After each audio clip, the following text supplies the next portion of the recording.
皆さん、こんにちは。今回は目的のアプリを快適に見つけるためのおすすめの設定について話していきたいと思います。皆さん、普段使っているアプリをどのように呼び出していますか？よく使うアプリが数個だけという場合であれば、文字盤上のコンプリケーションによく使うアプリを配置して呼び出す方が多いんじゃないかと思います。一方で、普段から多くのアプリを使っている場合は、文字盤上にアプリを配置しきれず、アプリ一覧から探すことになってしまうので、目的のアプリが見つかりにくくて不便に感じることがあるんじゃないかなと思います。この動画ではですね、個人的に使いやすいと思う設定を紹介します。もし使いたいアプリを見つけにくい、快適に呼び出せないなと思っている方は、参考程度に見ていただけると嬉しいです。それでは行ってみましょう。はい。ではまず結論から話したいんですけれども、個人的には文字盤を複数使い分けることと、アプリ表示はグリッド表示に、あとは Apple Watch の小技を使うと、アプリを快適に呼び出せるようになるんじゃないかなと思っています。この3つのポイントについて、具体的にどういうことなのかというのをそれぞれ話していきたいと思います。まず、文字盤を複数使い分けるについてです。よく使うアプリを素早く見つけて開く一番の方法は、文字盤上のコンプリケーションにアプリを配置することですよね。一つの文字盤に配置できるアプリには限りがあるので、おすすめとしては使う場面に合わせて文字盤を使い分けると、より快適になるんじゃないかなと思っています。例として自分が使っている文字盤を紹介したいと思うんですけれども、例えばですね、普段用の文字盤にはスケジュールやバッテリー、歩数、アクティビティ、オートスリープを表示しています。普段最も使うアプリを文字盤上に表示させていますね。スケジュール、バッテリー、歩数、アクティビティはアプリを開かなくても必要な情報を見ることができるので、文字盤に表示させておくのが適していると感じています。オートスリープは Apple Watch をつけて寝るだけで計測が開始されるものの、手動で計測開始することもあるので、文字盤上に表示させておいてアクセスしやすいようにしています。また、これは動画の原稿を書いたりするときとか、何らかの作業をするときに普段使っている文字盤から切り替えて使っているものですね。バッテリーとリマインダー、フォーカス、ミュージックを配置しています。最初にリマインダーでやることをチェックして、実際の作業中に使うのはフォーカスとミュージックになります。フォーカスというのは前回のアプリ紹介の動画で説明したので、ぜひそちらを見ていただきたいんですけれども、簡単に言うとですね、作業を効率的に進める上で役に立つアプリです。25分タイマーと5分タイマーを交互に実行するものになっているんですが、25分タイマーの時は集中して作業を行って、5分タイマーの時は休憩するという流れで作業を進めていきます。ミュージックについてですが、AirPods Pro と Apple Watch の組み合わせで音楽を聴いているので、文字盤に配置しています。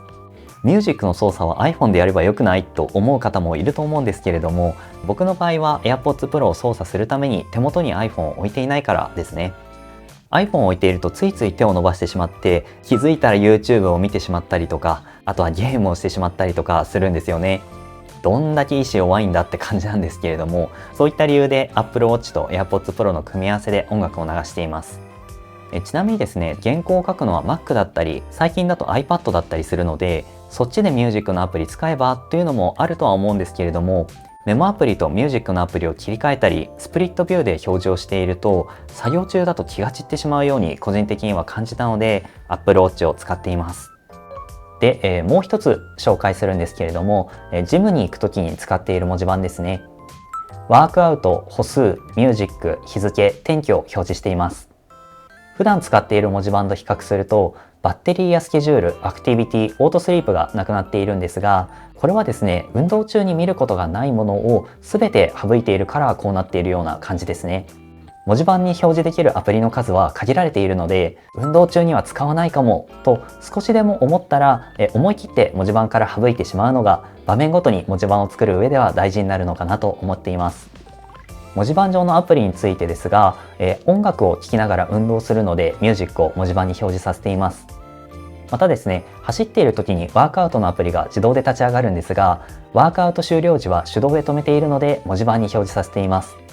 ちなみにワークアウトをやめた時も自動で停止するか、Apple Watch に通知が来るんですけれども、手動で止めているのは完全に好みの問題ですね。歩数と天気のアプリについては、外で運動する時に便利なので配置しています。この前動画で紹介した Yahoo 天気はこのように現在の天気、気温、降水確率が一目でわかるのですごくおすすめです。こんな感じで複数の文字盤を設定しておいて、場面に応じて Apple Watch 上でスワイプをして文字盤を切り替えると使いやすくなるんじゃないかなと思います。次にアップ表示をグリッド表示にするです。文字盤上にアプリを配置するのが一番アプリを呼び出しやすいとは言っても、そもそもですね、文字盤上にアプリを表示できないものもありますよね。そういったアプリはアップ表示をうまく使うと快適に使えるんじゃないかなと思います。アップ表示というのは文字盤上でデジタルクラウンを押すと表示されるアプリ一覧のことですね。で、この一覧に関しては見た目が2種類あって、グリッド表示とリスト表示があります。設定画面の開き方ですが、 iPhone 側のウォッチアプリにある MyWatch というタブでアップ表示を選択するか、 Apple Watch 側でデジタルクラウンを押して表示されるアプリ一覧画面で長押しをすると設定画面に遷移できます。グリッド表示はアプリアイコンが一面に並ぶ感じで、リスト表示はそのままですがアプリがリスト上に並びます。どちらの表示を使うのか、皆さんの使いやすい方を選ぶでもちろん大丈夫なんですが、個人的にはグリッド表示をお勧めしたいです。リスト表示だとデジタルクラウンか指でスクロールをして開きたいアプリを探すことになるんですが、アプリ一覧をパラパラめくってアプリを探すというような工程が入る分、スムーズさに欠けちゃうんじゃないかなと個人的には思っています。一方、グリッド表示ならよく使うアプリを中央に集めておけば、探す手間がほとんどかからずにアプリにアクセスできるので楽に感じます。グリッド表示のアプリの配置の変更方法についてなんですが、 iPhone 側のウォッチアプリを開いてアップ表示を選択します。グリッド表示を選んでいる状態で配置を選択します。その後表示された画面で移動したいアプリを長押ししたまま指を動かすと配置を変えることができます。はい、ここまでグリッド表示がおすすめという話をしていたんですが、どうしてもですね、グリッド表示が使いにくいと思う方もいらっしゃると思います。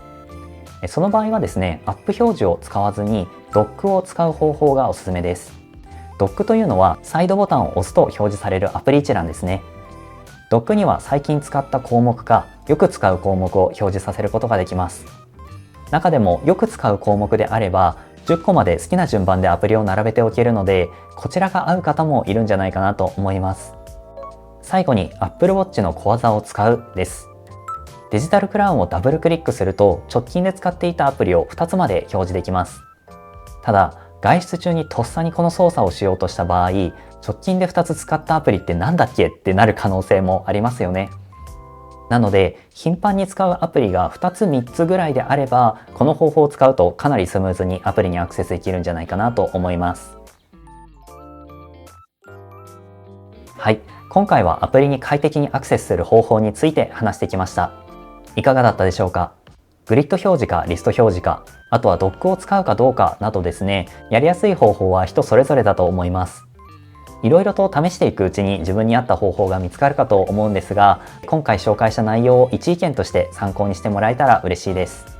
今回の動画は以上となります。この動画が良かったらぜひチャンネル登録と動画の高評価をよろしくお願いします。それでは次回の動画でお会いしましょう。バイバイ。